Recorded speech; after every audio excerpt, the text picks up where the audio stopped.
Paris is a very small city, which means that from east to west there are 7 miles, and from north to south there are 5 miles. So 7 miles east-west, 5 miles north-south. This is Paris. So you see, it's small. Huh? It is like an Indian village. Paris has the size of an Indian village, and we know exactly what is the size of the city for one reason. It's because the city is surrounded by a ring road. And this morning when you came, you have crossed that ring road.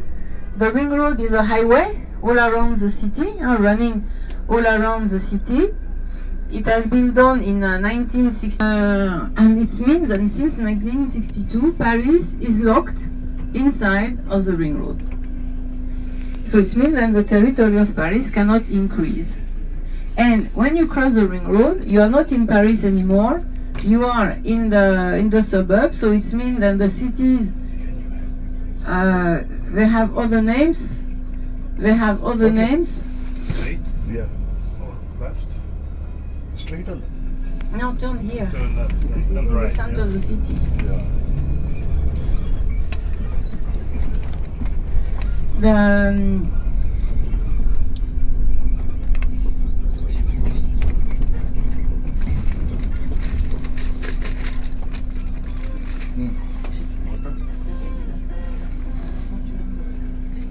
All okay? Right? Yeah, right.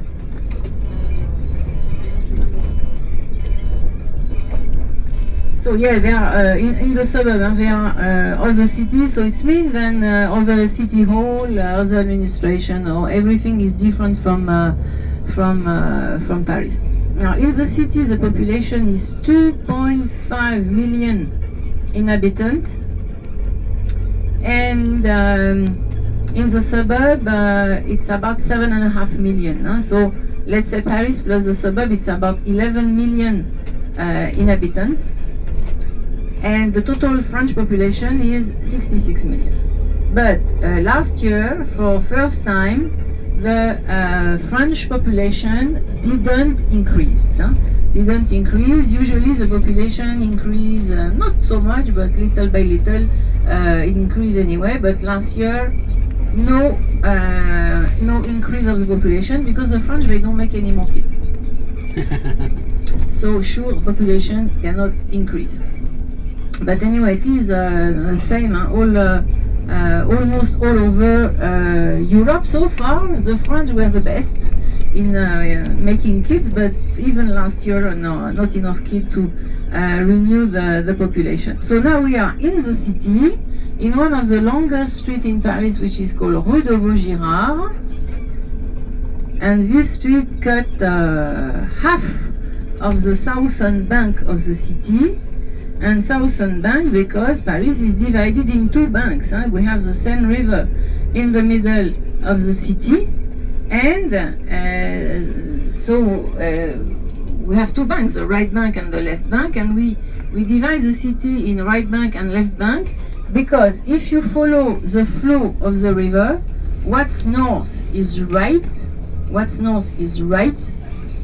and what's south is left. Because if you stay on a boat and you follow the flow of the river, what you have on the north part is the right side, and the south is the left side. So we divide Paris in right bank and left bank. So now it means we are on the left bank of the city in the 15th district. How do you know in which district you are? It's very easy. You just have to look at the corner of the buildings. You have the name of the street, and over the name of the street you have the number of the district. And we have 20 districts total. The smallest number are in the historical center, so around the island, in the middle of the Seine River. And more you go in the direction of the suburb, bigger are the numbers. So it's like a spiral, smallest number in the center, and then little by little the numbers increased.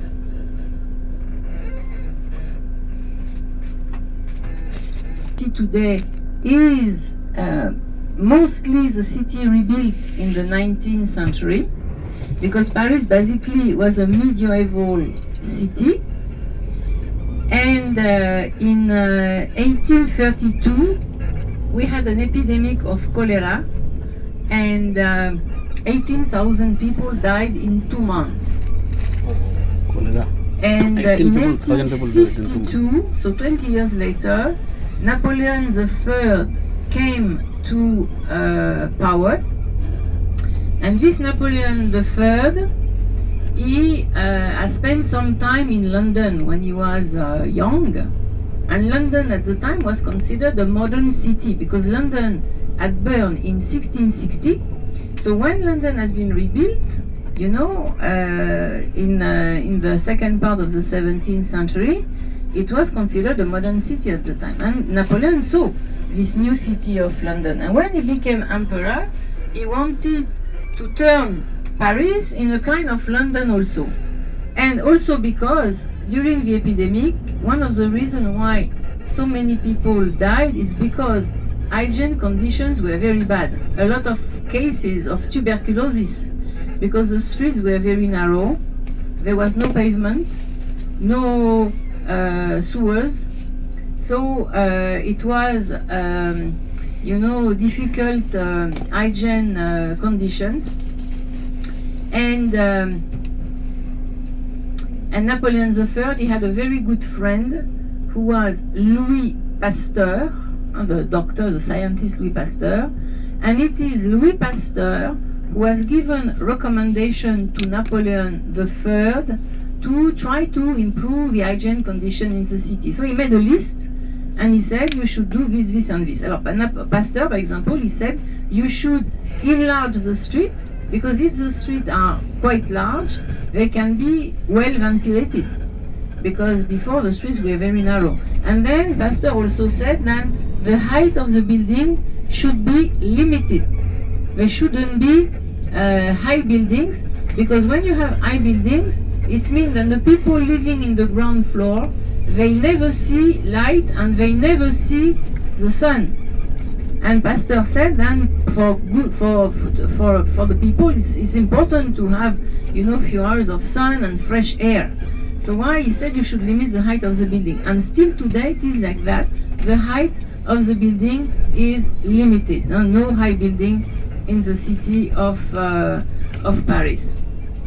And also he recommended to do sewers, sidewalk and so on, fountains for running water. So why Napoleon III chose an urban planner called Haussmann, and this Mr. Haussmann, he has put down 130,000 buildings in Paris, and he has rebuilt a new city, the city you see today.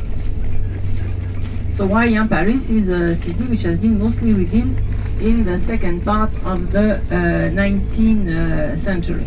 And you see this building here, you see when the balconies are very sophisticated like that, it means they are balconies from the 19th century. Sure, there are still some old buildings in Paris, but mostly in the eastern part of the city. Alors, here, by example, a little bit further on the left side, there is the Pasteur Institute, where is buried also Louis Pasteur. He is buried in the church of the Pasteur Institute.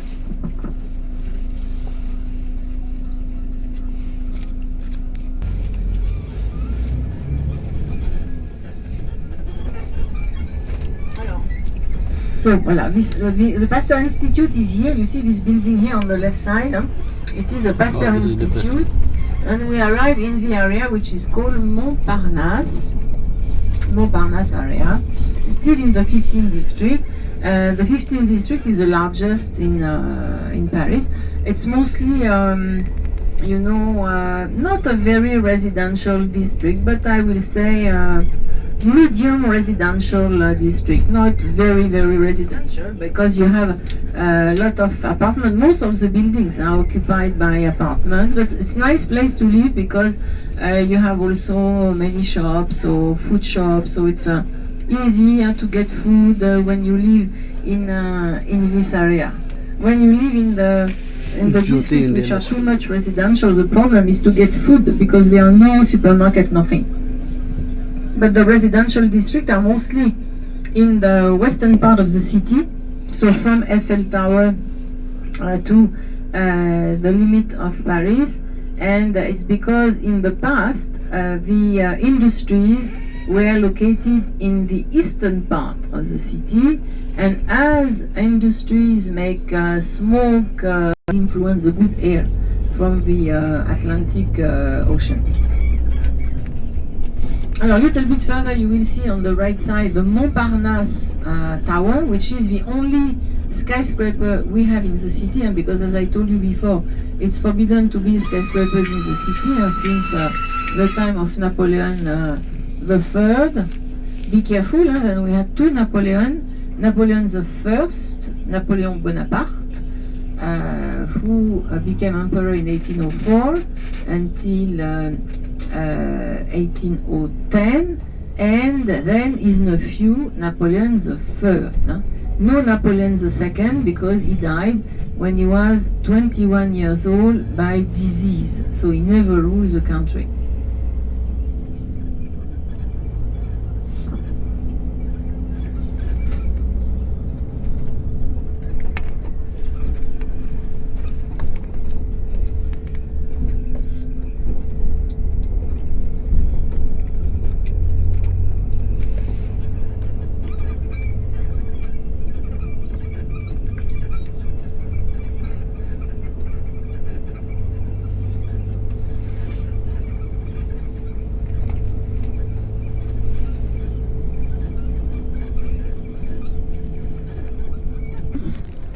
So why they are doing renovation everywhere, closing some streets, repainting buildings and so on.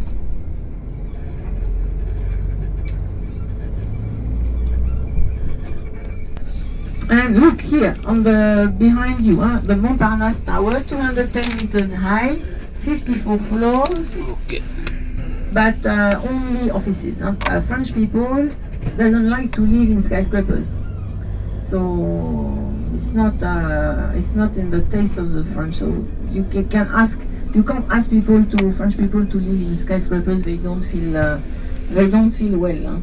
So why when you have a skyscraper you can be sure there are private residences straight ahead. Yeah.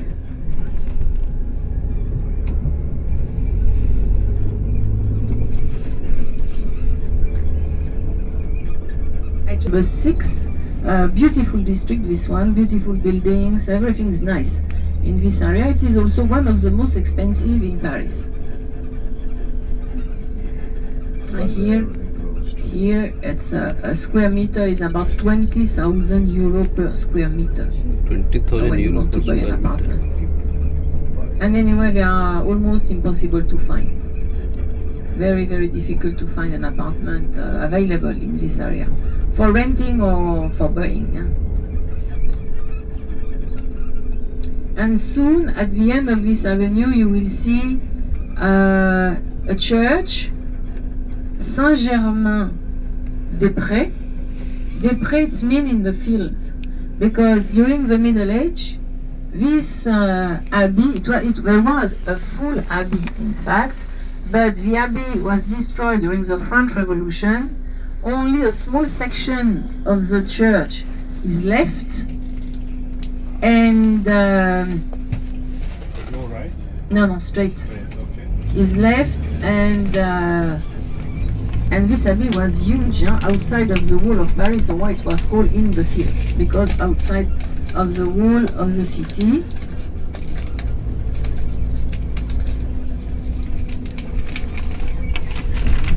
Because Paris in the beginning, it's only the island in the middle of the river. There is an island in the middle of the river. There are two islands, in fact, but the second one, in fact, is like a fake island, because there were 3 small islands which has been put all together to make only one, but the most important, this one here, the most important is the city island, and it is the birthplace of Paris, we can say, the nest of the city of Paris. And little by little, the population has increased, sure. So the population settled mostly on the left bank of the river, not on the right one, because on the right one there were swamps. So why? It was not a good place to live.